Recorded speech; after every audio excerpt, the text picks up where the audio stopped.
ئەمە ماڵی شیعەیە. لە پشت ماڵی ئەوان دوکانێکی وێرانبووی ئێزدیە.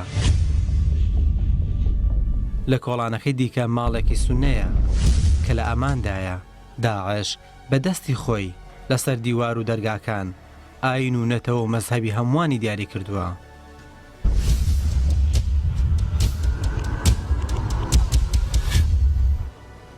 دابەشکردنەکە بە شێوەیەکی دیکە گۆڕانیان بەسەردا هاتووە.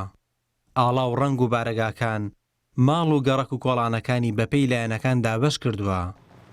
هەر لە دوورەوە دەزانیت لەو کۆڵانەدا چ لایەنێک باڵا دەستە. ئاڵاکان ململانەی لایەنەکان لە شارەکە پیشان دەدەن، ململانێ لەسەر شارێکی وێران کراو. بویا شەڕ سەر ئالا نەسەر شنگال دەڤش ئێزدیا بەردانە دەڤش شنگال بەردانە هەرێکێ باز دت ئالا خۆڕاکت یعنی بویا منافسە سەر عەلەما ئەف تشتێکی نەیبدلێمایە و نەبدلێ ئێزدیا چەند هەمیە مەڤێ هەچێ هات دیفاع ئێزدیا بکت و دیفاع شنگال بکت نەب ئالاوەرت. پاشوە دەرنانی داعش یەکەم کاری حیزب و لایەنەکان هەڵکردنی ئاڵاکەیان بوو لەسەر دار و پەردووی شارەکە. ئێستا جگە لە ئاڵای فەرمی کوردستان و عێراق ئاڵای هەموو هێز و گروپە سیاسیەکانش دەبینرێن. ئێرە بارەگەی یەکێتی نیشتیمانی کوردستان بوو. دوای ئازادکردنەوەی شنگال ئێستا ئاڵاکەیان لەسەر بارەگا ڕووخاوەکەیان بەرز کردوتەوە.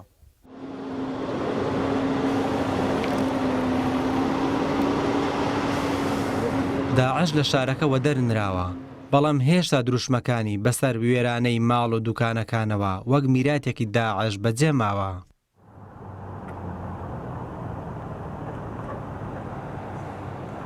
ئێستا نەک هەر ماڵەکان بەڵکو ئۆتۆمبیلەکانش جیاکاری ململانەی پاش داعش لە شارەکەدا پیشان دەدەن.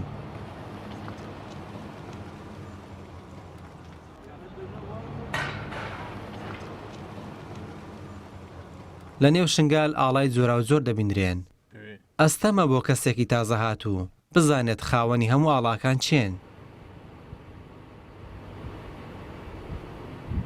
شیعەکان بەر لەوێ بگەڕێنەوە نێو شنگال ئاڵای یا حوسێنە لە نزیک ماڵەکانیان بەرز کردوتەوە.